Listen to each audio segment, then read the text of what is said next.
I like admitting my mistakes. I like to share my mistakes with people as well. As a matter of fact, on this channel, I talk a lot about my failures.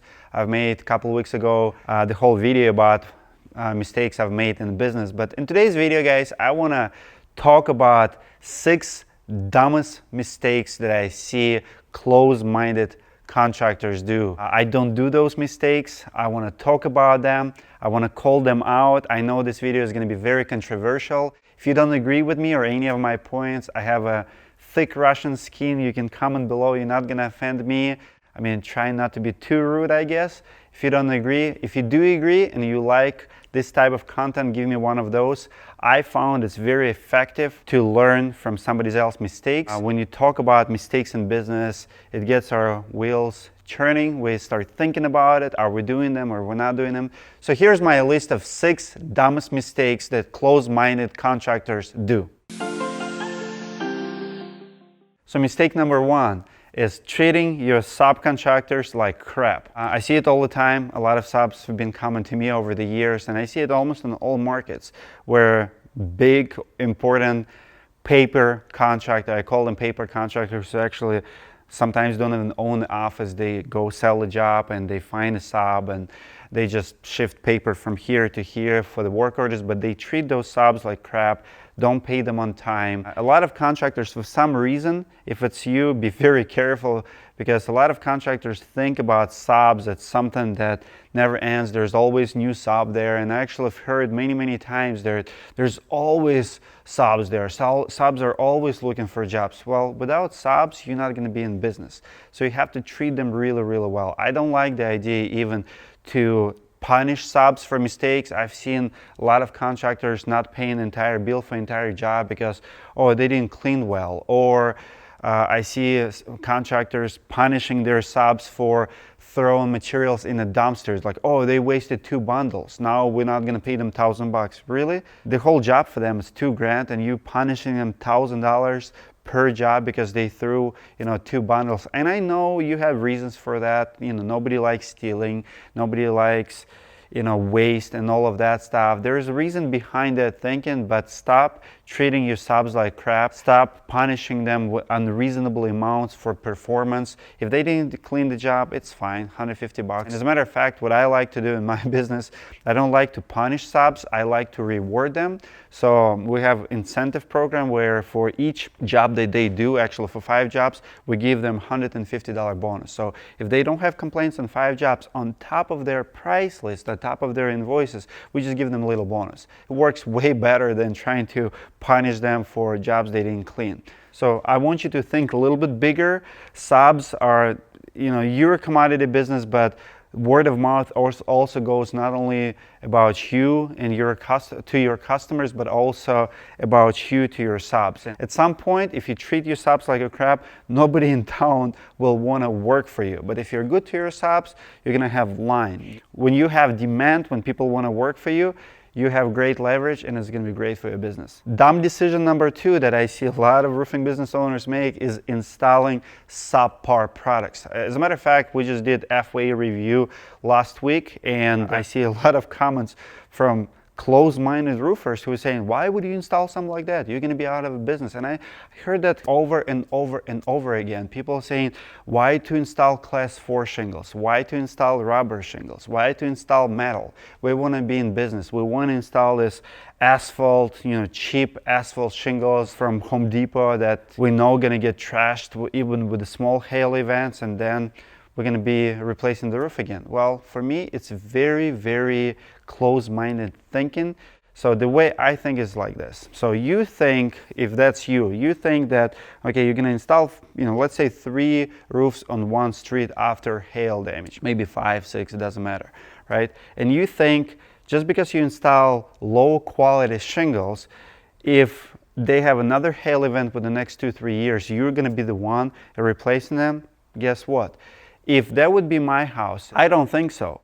As a matter of fact, numbers don't lie, and people only stay in their house for about 5 years. So the livelihood of them actually being there and having second claim is not that high chance for you to get the job again. But Even if it hails the very next year, do you think they're going to be calling you again? Or do you think maybe they're a little bit tired of dealing with the insurance claim and stuff? Here's how I approach things. If I install the best of the best product and maybe that's the only roof that survived the hail damage, who do you think that homeowner will recommend? He's the only one who has a decent roof who survived another hail event. He's going to be telling his neighbors, hey suckers, your roofs are smashed again and mine didn't, and call this contractor, he'll take care of you. Stop putting low quality products on your roofs that cannot stand winds and hail. So I'm just saying, guys, there is a better way. I believe that best products always win. Your profit margin is going to be bigger. People will love you more and refer you more. People cannot hate you for installing best product. When you drive a Ferrari, you cannot hate it if it doesn't have USB port. I mean, you drive in a Ferrari, who cares? When you install absolutely best roof, I mean, people are going to brag about you. They're going to pay you top dollar to do it. And then when you perform well, they're actually going to spread the word around your business. Close mind decision number 3 is buying big, fancy, lifted, humongous trucks to carry your ass around town on an everyday basis. Now we're getting into really controversial stuff. For me, close mind decision is to buy yourself really big truck on a really lifted top, like wheels and stuff. And I'm a truck guy. I have trucks in my business as well. But you also have to be practical, and you also have to think about how your potential customers and your current customers are looking at you. Because few things about huge trucks, they're just not efficient. And I don't know about you, but I don't need my ass to be carried around town on a really big truck getting 10 miles per gallon. Like, I just don't. As a matter of fact, first couple of years of my business, I drove Volkswagen Jetta. It was like 45 miles to the gallon. It was a TDI. I built my company on the back of that Jetta. I've got tons of compliments from the homeowners, how efficient we were.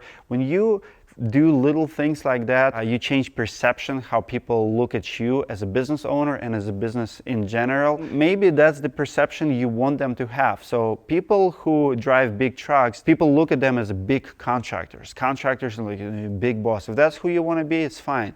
But I recommend you to make more conservative decisions for your business. Like, I put my sales guys in the service vehicles, something more presentable. Like, I want people to look at my company as a service company, not as a big contracting firm. Now, if you're doing government work, if you're doing, really big commercial stuff, maybe it's your fit, nothing wrong with you. You have to make a decision. But for me, I actually see a lot of turn off from the homeowners. I mean, this is not my feedback even. This is feedback I've been getting for years from my homeowners. They would say, like, Dmitry, we go with you because we see how you're different, how you run your business, and we just don't trust that guy on the big truck. We see like his price is so much higher, maybe because he has that truck. So if you have your money, keep it to yourself. Don't show it off. This is just my friendly advice. Again, this is how people see us. I believe if you drive a service vehicle, people see you as a service provider, and when you drive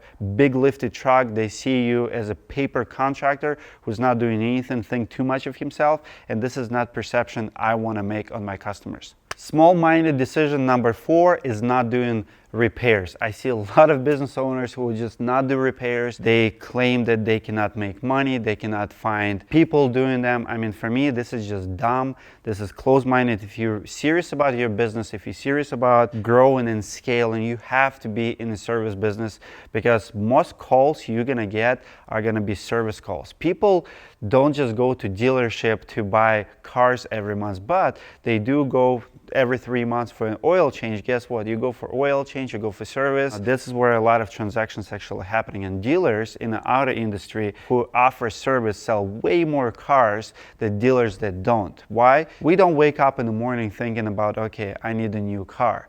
We always think we want to fix it, we want to extend the life of it. So the same goes with the roofing. We don't wake up in the morning like, okay, I'm going to spend $20,000 on the roof I can't see. It doesn't happen like that. So a lot of times people want to make smart decisions. They're always going to try to repair. And if they call your company and say, hey, I want to get a quote to repair a roof, and you say that your company does not offer it, well, maybe they do need new roof. Maybe it can be repaired. So just not by offering repairs or not even taking those phone calls or not doing small jobs. It's a really dumb in this business, and it's very close-minded. You have to think big And a lot of big jobs will come from repairs, but repairs also can be profitable. You don't have to do them super cheap. You have to learn how to charge properly for your repairs, but being in the repair business is smart.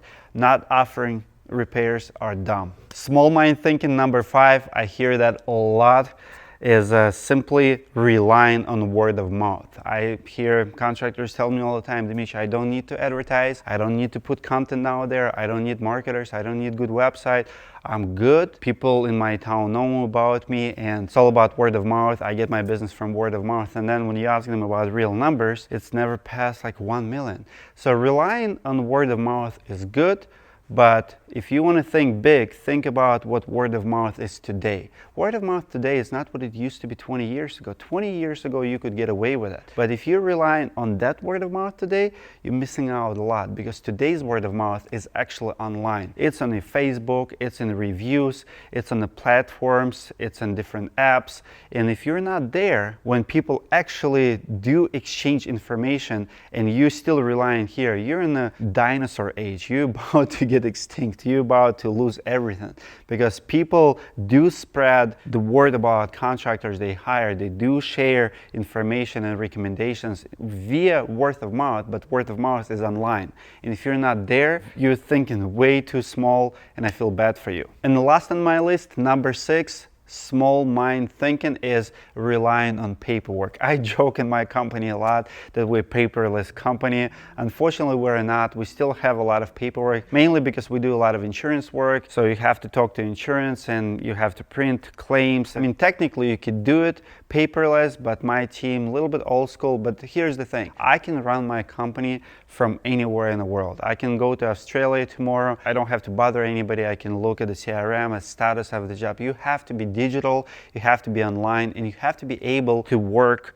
remotely from the job site, like any of your paperwork. So you have to invest in a couple apps. It's not a lot of them, like good CRM, good picture management, software that connects to it, like Company Camera, like few of those. But the point is, when you invest in digital and you can run your company without relying on the paperwork, you don't have to be in the office, you can work from home, you can work from out of state, you're always going to be efficient, your business is going to keep growing. And if you rely on paperwork, it's way too small of the thinking to do business in 2019. So those are my 6 list of dumbest, closed-minded decisions that business owners do still to this day in 2019. What did I miss?